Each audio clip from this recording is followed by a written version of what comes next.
L'entreprise cette année a de grands défis à relever. Parmi eux, on peut notamment citer la fiabilité, la confiance ou encore l'assurance, sans oublier l'efficacité, la digitalisation et la sécurité. Vous l'aurez compris, l'année 2021 va être particulièrement chargée. Alors plus que jamais, améliorer l'expérience client et placer le client au cœur de la stratégie d'une entreprise, ça prend tout son sens. On va le comprendre avec cette nouvelle émission, ce nouveau talk. Et je vous propose tout de suite de retrouver mon invité derrière moi. On y va.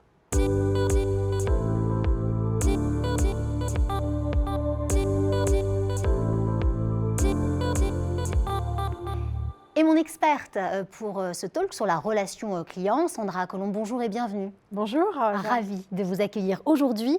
Vous êtes la directrice marketing des offres relations clients chez Orange Business Services.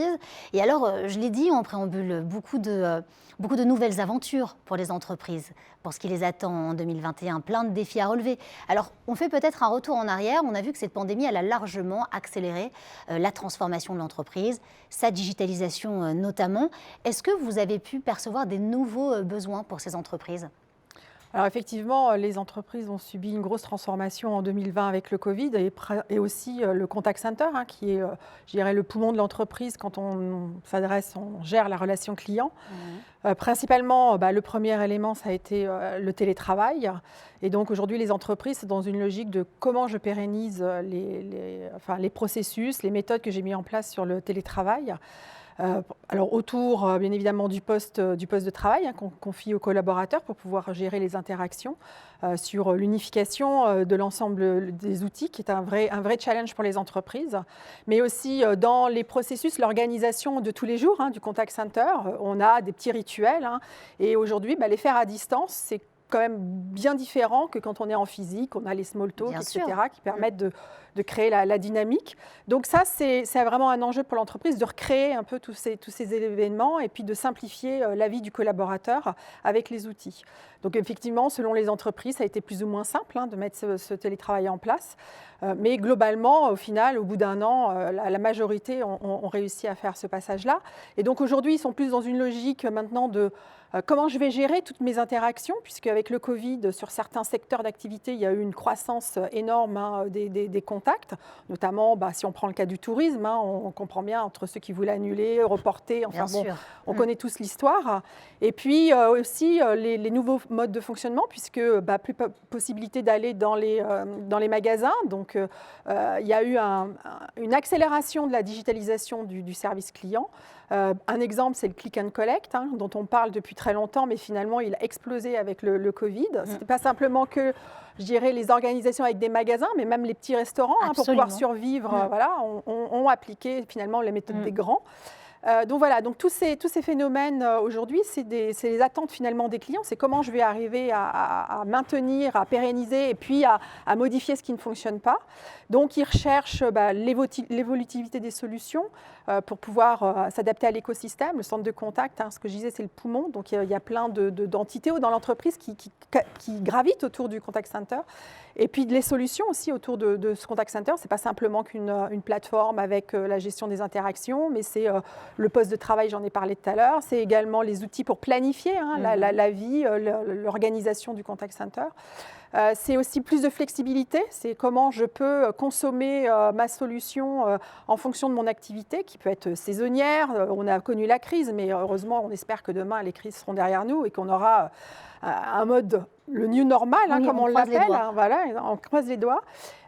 Et donc, la consommation change, la volonté aussi d'innover, de se différencier. Et donc, les solutions aujourd'hui qu'on met en place sur le centre de contact, notamment avec le cloud, c'est aussi des solutions qu'on trouve dans le cloud maintenant, facilitent ces défis que l'entreprise a à gérer dans les prochains mois, prochaines années. Voilà. Alors, on l'aura compris, vous l'expliquez d'ailleurs très justement, la pandémie, elle a accéléré cette obligation presque de digitaliser, de se transformer.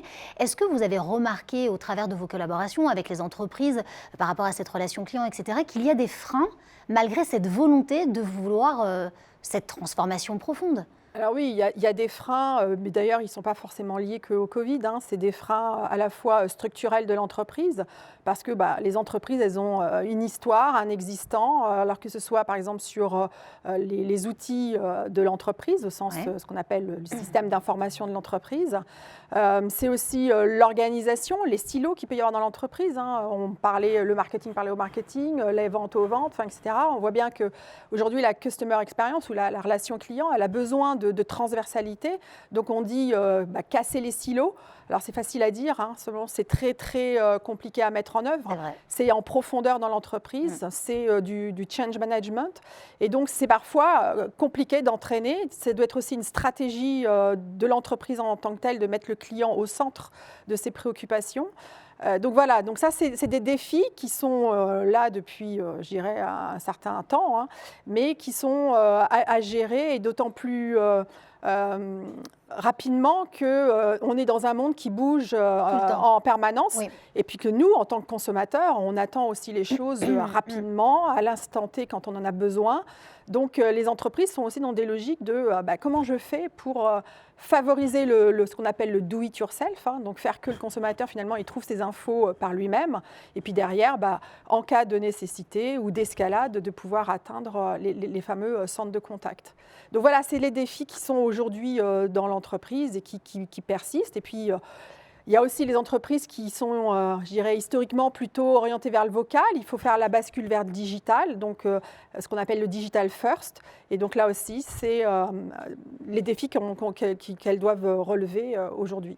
Est-ce que vous pensez que cette pandémie, elle nous a rendus plus impatients? On veut les choses vite, tout de suite, on n'est plus dans l'attente, et c'est pour ça que les entreprises, elles doivent se transformer très vite pour que le client soit satisfait, parce que vous l'avez dit, le but c'est le client au centre du propos, avec la fiabilité, la transformation, tout ce que ça implique, la sécurité, cette digitalisation, on doit aller vite. C'est une sacrée transformation en vérité. C'est une transformation de l'entreprise, c'est aussi donc la transformation du centre de contact ou du service client. C'est surtout des organisations qui avaient l'habitude de se transformer petit à petit, hein, parce que quand on touche à ça, on touche au cœur, au business de l'entreprise, hein, donc c'est très sensible. Mais n'empêche que la méthode des petits pas, elle marche parfaitement. Et les clients sont dans cette approche-là. Et on le verra avec des exemples. Hein, on peut l'illustrer avec des exemples sur, par exemple, l'intelligence artificielle, hein, qui est quand même un mot à la mode, mais qui finalement, dans le centre de contact, se traduit par vraiment des apports réels, hein, sur l'automatisation. C'est-à-dire, aujourd'hui, vous pouvez contacter une marque sur différents canaux. Avec les canaux, on va dire voix, on essaie de qualifier, d'améliorer la qualification des appels pour alors à la fois mieux orienter les interactions vers les bons agents, hein, puisque en tant que consommateur, ce qu'on veut, c'est être rapide, avoir la bonne information, il faut avoir la bonne personne. Et donc là aussi, hein, c'est casser cette transversalité, c'est donner les moyens à l'agent du centre de contact d'avoir une vision transverse de l'entreprise, et donc via l'intégration au niveau du poste de travail et des outils de collaboration qu'on peut mettre à disposition pour échanger entre les logiques qui sont un peu anciennes de front office, back office, ou niveau 1, niveau 2, etc. On essaie de gommer tout ça de manière à casser ces fameux silos et à amener les réponses attendues par nous en tant que consommateurs. Bien sûr, parce qu'on reste aussi des consommateurs. Tout simple, voilà. Mais oui, bien évidemment. La relation client de demain, pour vous, Sandra Collomb? Alors la relation client de demain, elle est bien évidemment plus automatisée. D'accord. C'est clair, avec les callbots, les chatbots. Alors, ça peut être des termes un peu barbares, mais c'est finalement comment je mets un peu de robots, hein, sur un certain nombre d'étapes du parcours client, que ce soit sur les appels vocaux, que ce soit sur les interactions digitales qui viennent soit de WhatsApp, Facebook. Hein, on utilise tous aujourd'hui les réseaux sociaux pour échanger avec les marques. Elle sera bien évidemment plus digitale, hein, donc digital first. On essaie de basculer la majorité des flux, enfin une bonne partie des flux sur le digital, parce que c'est plus asynchrone, donc c'est plus facile pour l'entreprise de les traiter, hein, que le contact direct et la voix, où il faut des gens disponibles. Hein, voilà. Elle sera bien sûr plus personnalisée, parce qu'aujourd'hui, quand on est client, on veut être reconnu. Donc ça, on le fait déjà depuis un certain temps. Oui.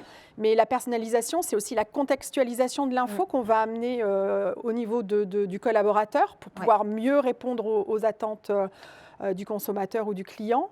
Elle sera aussi plus en proximité, parce qu'aujourd'hui, on voit bien que retourner dans les boutiques, probablement, mais retourner dans les agences, par exemple, ou les agences bancaires, on y va de moins en moins. Donc, comment je peux reproduire l'entretien physique, comme on a aujourd'hui, mais finalement à distance. Donc, avec ce qu'on appelle du vidéo call. Et donc, être capable de pouvoir commencer, je ne sais pas, en chat. On se rend compte qu'on n'arrive pas à répondre, à se comprendre. Ouais. Et donc, donner la capacité à pouvoir faire finalement un vidéo, là, être entre nous, mais à distance. Voilà. C'est super. Donc, ça va être ça la relation client, la relation client de demain. Et puis, ça va être aussi dans une logique de do more, care more, c'est-à-dire je fais plus, j'apporte plus à mes clients avec plus d'empathie. Parce que je pense que même si on met des robots, en tant qu'humain, on aime bien aussi parler et avoir une écoute attentive. Et donc voilà, donc c'est ça la relation client de demain, de mon point de vue. Puis bon, on voit bien les tendances du marché, les éditeurs qui contribuent à instrumentaliser cette activité nous poussent vers ces modèles-là de manière très fluide. Donc faciliter le parcours client, simplifier la complexité qu'on peut avoir sur nos centres de relations clients. Voilà. Eh bien, merci beaucoup Sandra Colomb pour cette expertise sur la relation client qu'on a vécue, qu'on vit aujourd'hui et qu'on vivra très prochainement, parce que demain, c'est déjà là.